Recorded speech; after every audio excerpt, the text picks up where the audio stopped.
എല്ലാവർക്കും നമ്മുടെ ചാനലിലേക്ക് സ്വാഗതം. ഇന്ന് നമ്മൾ ഒരു വെജിറ്റബിൾ റൈസിൻ്റെ റെസിപ്പിയാണ് ചെയ്യുന്നത്. നമുക്ക് അധികം ചിലവില്ലാതെ പെട്ടെന്ന് തയ്യാറാക്കാൻ പറ്റുന്ന ഒരു റൈസ്. അപ്പോൾ നിങ്ങൾ വീട്ടിലൊക്കെ ഒന്ന് ട്രൈ ചെയ്ത് നോക്കുക. ആരെങ്കിലും നമ്മുടെ ചാനലിലേക്ക് ആദ്യമായിട്ട് വന്നിട്ടുണ്ടെങ്കിൽ ഒന്ന് ചാനൽ സബ്സ്ക്രൈബ് ചെയ്യാൻ മറക്കരുതേ.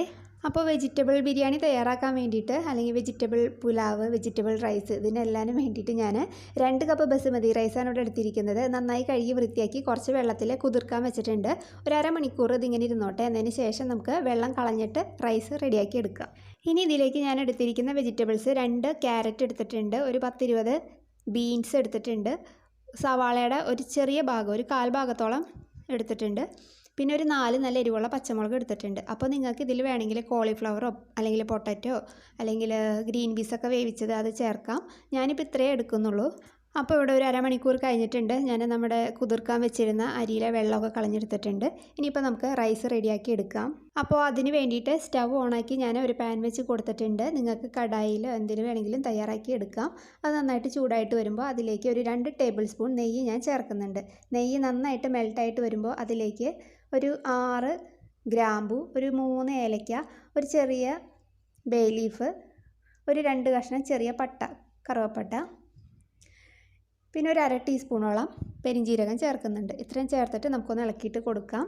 ഇതൊന്ന് പൊട്ടി വരുമ്പോഴത്തേക്കും നമുക്കതിലേക്ക് നമ്മൾ അരിഞ്ഞു വെച്ചിരിക്കുന്ന നമ്മുടെ പച്ചക്കറികൾ ചേർത്ത് കൊടുക്കാം. അതിലേക്ക് കുറച്ച് ഉപ്പ് ചേർത്തിട്ടുണ്ട്. ഇനിയിപ്പോൾ നമുക്കിതൊന്ന് നന്നായിട്ട് സോട്ട് ചെയ്തെടുക്കാം. പച്ചക്കറികളൊക്കെ ചെറുതായിട്ടൊന്ന് വാടി വരുമ്പോഴത്തേക്കും നമ്മൾ കഴുകി വാരി വെച്ചിരിക്കുന്ന നമ്മുടെ അരി ഉണ്ടല്ലോ, അത് നമുക്ക് ഇതിനകത്തേക്ക് ചേർത്ത് കൊടുക്കാം. എന്നതിന് ശേഷം ഒരു 1-2 മിനിറ്റ് മീഡിയം ഫ്ലെയിമിലോ അല്ലെങ്കിൽ ലോ ഫ്ലെയിമിൽ ഇട്ടിട്ടൊന്ന് ജസ്റ്റ് ഒന്ന് സോട്ട് ചെയ്തെടുക്കാം. എന്നതിന് ശേഷം ഇതിലേക്ക് ഞാൻ നിറയെ വെള്ളം ഒഴിച്ചിട്ടാണ് ഇത് വേവിച്ചെടുക്കുന്നത് കേട്ടോ.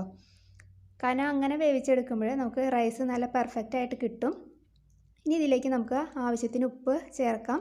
നമ്മൾ നേരത്തെ വെജിറ്റബിൾസിനുള്ള ഉപ്പ് മാത്രമല്ല ചേർത്തുള്ളൂ, അപ്പോൾ ചോറിനുള്ള ഉപ്പും കൂടി നമ്മൾ ചേർക്കുന്നുണ്ട്. കുറച്ച് മുന്നിട്ട് നിന്നാലാണ് ഇത് വെന്ത് വരുമ്പോൾ അത്യാവശ്യത്തിന് ഉപ്പ് ഉണ്ടാവുള്ളൂ നമ്മുടെ അരിക്ക്.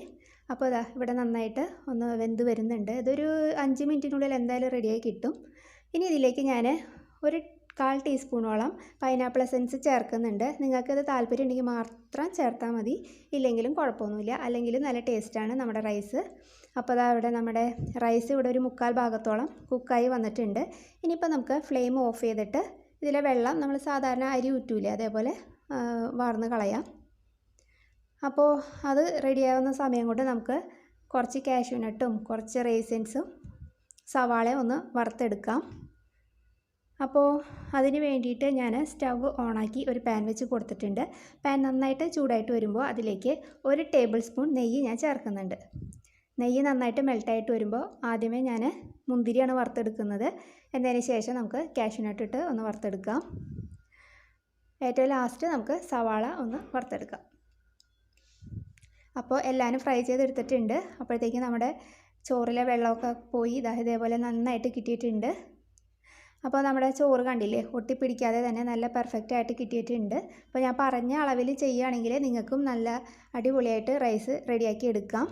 ഇനിയിപ്പോൾ ഇതൊന്ന് ഗാർണിഷ് ചെയ്യാൻ വേണ്ടിയിട്ട് ഞാനിതിലേക്ക് ഒരു 1/4 ടീസ്പൂൺ പൈനാപ്പിൾ എസൻസും 1/4 ടീസ്പൂൺ യെല്ലോ ഫുഡ് കളറും കൂടി കുറച്ച് വെള്ളത്തിലൊന്ന് മിക്സ് ചെയ്തെടുത്തിട്ടുണ്ട്. അപ്പോൾ നിങ്ങൾക്ക് ഈ ഫുഡ് കളറിന് പകരം ഒരു പിഞ്ച് നമ്മുടെ മഞ്ഞൾപ്പൊടി ഉണ്ടല്ലോ അത് പാലിൽ കലക്കിയിട്ട് ഇതേപോലെ മിക്സ് ചെയ്തെടുത്താലും മതി. ഇത് ചേർത്തില്ലെങ്കിലും കുഴപ്പമൊന്നുമില്ല.